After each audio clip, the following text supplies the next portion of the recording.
안녕하세요. 닥터 에세이 진우쌤입니다. 자, 이번에는 저희가 예린97님의 글을 같이 보도록 할 텐데요. 글의 주제는 공부하는 동안 다른 일을 하게 되면 배움에 악영향을 미친다. 동의하느냐, 동의하지 않느냐. 이 내용을 같이 보도록 하겠습니다. 자, 서론부터 같이 보실까요? I agree with the following statement that students doing other things at the same time while studying can have bad effect on learning 이라고 되어 있습니다. 자, 이거는 지금 처음부터 본론을 내주셨는데 I agree 얘기가 끝났죠? 모든 설명이 다 끝났습니다. 근데 이런 서론을 저희가 뭐라고 얘기를 하냐면 이제 두괄식이라고 얘기를 해요. 두괄식은 머리 두자를 써서 가장 중요한 내용이 앞에 나오는 그런 형태의 그 패러그래프를 얘기를 합니다. 문단을 얘기를 하는데 저희가 일반적으로는 두괄식으로 글을 쓰는 게 맞아요. 우리나라 말하고 영어하고 둘 다. 두괄식이 기본입니다. 하지만 서론만큼은 다른 건 몰라요. 본론이나 결론이나 다 괜찮지만 서론만큼은 웬만하면 미괄식으로 써주시는 게 좋습니다. 미괄식은 뭐냐면 꼬리 미자를 써가지고 맨 마지막에다가 가장 중요한 내용을 넣는 거예요. 그래서 이렇게 쓴다고 뭐 잘못된 건 아니지만 개인적으로는 별로 보내드리고 싶지 않습니다. 만약에 뭐 단순히 고득점이 아니라 만점을 노리고 계시다면 서론만큼은 미괄식으로 써주시는 게 좋습니다. 굳이 비유를 하자면 이거는 드라마 시작하자마자 남자 주인공하고 여자 주인공이 뽀뽀하는 거랑 똑같아요. 그래서 미괄식으로 써보시길 바래요. 자, 계속 갑니다. These days, 쉼표. 자, 이 쉼표의 중요성 매번 강조드리고 있는데요. 원래 문장이라고 하는 거는 주어로 시작하는 겁니다.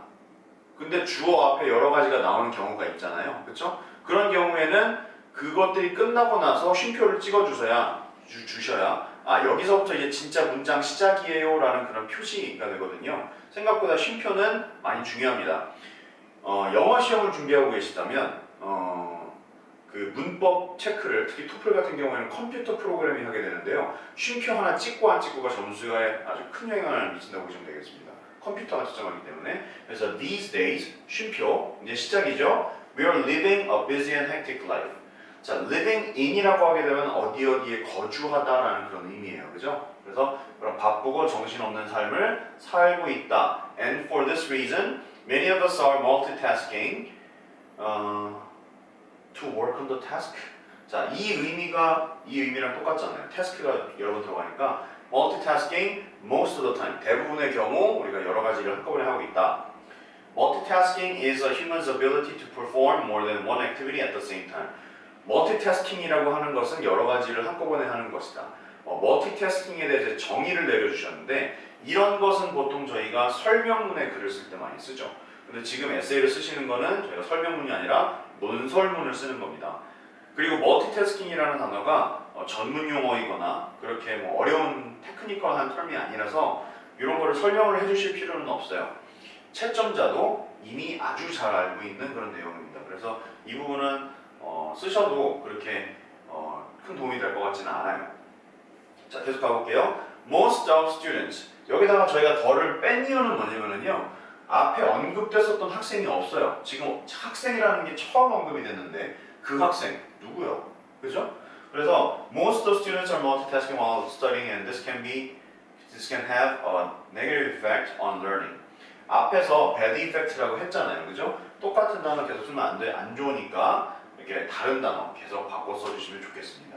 보통 네거티브를 bad 대신에 가장 많이 씁니다. 이런 경우에. 자, 서론 잘 쓰셨고요. 미괄식이면 좋겠다라는 약간의 아쉬움. 자, 다음 본론으로 가서 multitasking is maybe. 자, maybe 아무것도 잘못된 게 없어요. 근데 maybe 어원을 보시면 아시겠지만 조동사 may하고 비동사하고 합쳐져서 maybe가 된 거예요.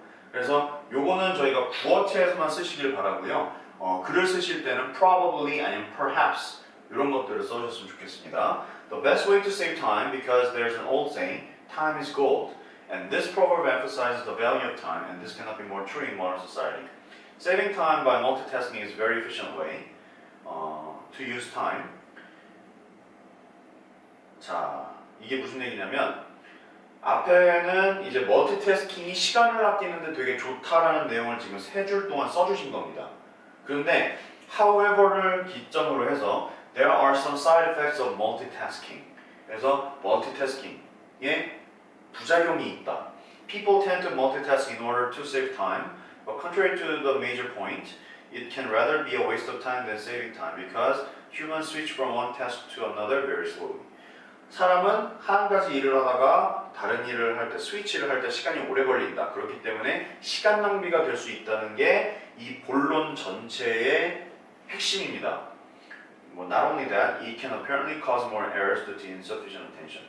충분하지 못한 주의력 때문에 실수를 할 수도 있다. 그런 내용인데요. 자, 이 본론의 구조를 한번 잠깐 보시죠. 밑에 보고 계시는 이 네 줄이 멀티태스킹은 위험하다라는 내용을 하고 있고요. 앞에 세 줄은 멀티태스킹이 시간을 아껴준다라는 그런 내용입니다. 여기 지금 정확히 써놨는데요. 본론의 절반에 해당하는 길이를 반대쪽의 의견을 설득력 있게 만들기 위해서 쓰신 거예요. 이거는 정말 시간과 에너지의 낭비입니다. 그리고 결과물적으로도 설득력을 떨어뜨려요. 예를 들어서 이렇게 해볼까요?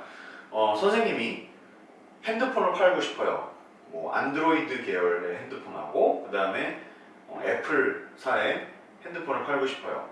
그러면 둘 중에 하나를 예를 들어서 애플이 짱이에요. 왜냐면 애플은 뭐 예쁘고 뭐 이렇게 얘기를 하려면 안드로이드 계열의 전화기가 좋다는 얘기를 하면 안 되잖아요. 얘는 후졌다는 얘기를 해야 되고 얘는 좋다는 얘기를 해야 되잖아요. 근데 얘는 이만큼 좋아요라는 얘기를 절반을 하고 얘는 이만큼 좋아요라는 얘기를 절반을 하고 그러니까 얘를 사세요. 근데 설득력이 떨어지죠. 왜? 얘가 좋다는 얘기는 이미 50%를 했거든요.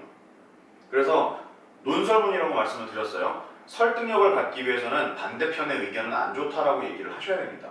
사실 왜곡과 상관없이 그건 설명문한테 맡기시고요. 그래서 내 의견이 옳다만 강조를 해주시는 게 좋습니다. 예. 자, 그래서 좀 아쉽고요. 예시의 부재라고 또 되어 있는데 이렇게 쓰시고 나서 for example 하면서 실제로 겪었었던 일이나 아니면 그렇게 참고가 될 만한 예시를 적어주셨으면 훨씬 더 좋았을 것 같아요. 예, 많이 아쉽습니다. 요게 미괄식이에요. 앞에서 말씀드렸었던 이 본론의 내용이 미괄식입니다. 뒷부분에 중심되는 내용이 붙어있는. 예. 자, 요것도 약간 아쉬운 점이 있고요. 그런 부분이 아쉽네요. 자, many students are multitasking while studying and this can have a bad effect on learning. Paraphrasing 하나도 안 됐죠?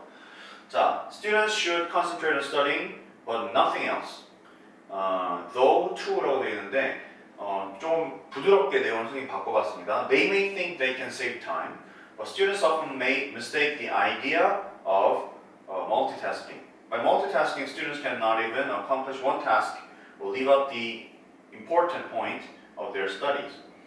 하나도 제대로 할 수 없고 포인트를 놓칠 수 있다. Rather than multitasking, they should work on their task once at a time with a high level of concentration. 집중력 레벨이 반드시 붙어야 됩니다. High level of concentration. concentration이 높을 수는 없어요. concentration의 레벨이 높아야죠. 그렇죠? concentration의 레벨이 높아야 되는 건데 그렇기 때문에 레벨이 빠지면 안 돼요. By the time a student finishes one of his tasks, he will achieve more than one. 예, 여기서 대명사로 이걸 쓰시면 됩니다. 왜냐면 자꾸 반복된 표현이 나오니까 he will feel proud of himself and get motivated to work on other tasks better. 예. 여기서도 역시 예시의 부재가 나와 있네요. 그죠? 그래서 예시를 반드시 좀 써주셨으면 좋겠습니다. 자, 왜 예시가 필요한지를 설명을 드릴게요. 지금 이 두 번째 본론 잘 보시기 바랍니다. 지금 저희 몇 줄이냐면 8줄 정도를 쓰셨어요. 상당히 긴 글인데요. 8줄 쓰시면서 선생님은 이게 느낌이 팍 와요. 되게 힘들었었겠구나. 글을 쓰시는데 너무 힘들으셨겠구나. 8줄을 쓰는데도 정말 예시나 스토리가 있는 내용을 쓰는 게 아니라 정말 한마디 한마디가 나의 주장이라면 한 줄 한 줄 진행시키기가 너무 어렵습니다. 왜냐면 문장 하나에 내 생각을 정리를 해서 쏟아내야 돼요. 너무 어려워요. 근데 설명을 8줄 쓰는 거하고 그 다음에 예시가 될 만한 스토리를 8줄 쓰는 거하고는 레벨이 달라요. 스토리가 생기면 8줄은 술술 넘어갑니다. 그래서 선생님이 예시를 계속 강조드리는 게 그 부분이에요. 죄송합니다. 스토리가 생기면 8줄이건 80줄이건 그냥 계속 써집니다. 근데 주장만 이렇게 쓰시게 되면 힘들어요. 그게 첫 번째 안 좋은 점이고요. 첫 번째 안 좋은 점. 두 번째 안 좋은 점은 힘들게 쓴 글은 읽기도 힘들어요. 쓰면서 재미없는 글은 읽을 때도 재미가 없습니다. 이거는 팩트예요. 자, 그 다음에 세 번째 또 안 좋은 점은 뭐냐면 하는 얘기가 비슷하기 때문에요. 어휘하고 표현이 겹칩니다. 그러면 자기가 막 어휘력이 이만큼 있지 않으면 결국에는 미천이 드러나게 돼 있어요. 그러면 설명은 짧고 간결하게 하고 그 다음에 예시로 넘어가게 되면 아무래도 내가 쓸 수 있는 표현들이 많아지겠죠. 예, 그런 게 조금 중요한 것 같아요. 그래서 지금 예린97님께서는 예시를 반드시 좀 써주셨으면 좋겠습니다. 자, 결론 가보도록 하겠습니다. In conclusion, 자, consequently라고 되어 있는데 이거는 인과관계예요. 그래서 consequently는 안 돼요. Multitasking while studying, 불필요하고요. Has a bad effect of working more slowly and inaccurately. 그래서 느리고 정확도도 떨어진다. Solving the task once at a time will save much more time and help to achieve the task better. 자, 아까 말씀드렸던 부분이에요. 예시 없이 설명만 나오니까 표현이 계속 겹칠 수밖에 없어요. 자, 아까 설명드렸던 거 다시 정리해드릴게요. 첫 번째, 쓰기가 힘들다. 그다음에 두 번째, 읽기도 힘들다. 세 번째, 표현이 겹친다. 그렇기 때문에 설명을 길게 쓸 게 아니라 예시를 반드시 쓰자. 설명은 간결하게, 예시는 길게 쓰시면 됩니다. 길게 쓰고 싶으시면 예시를 많이 쓰시면 돼요. 아시겠죠? 자, 다음 글 어떻게 쓸지 많이 기대하고 있겠습니다. 자, 그럼 그때까지 안녕.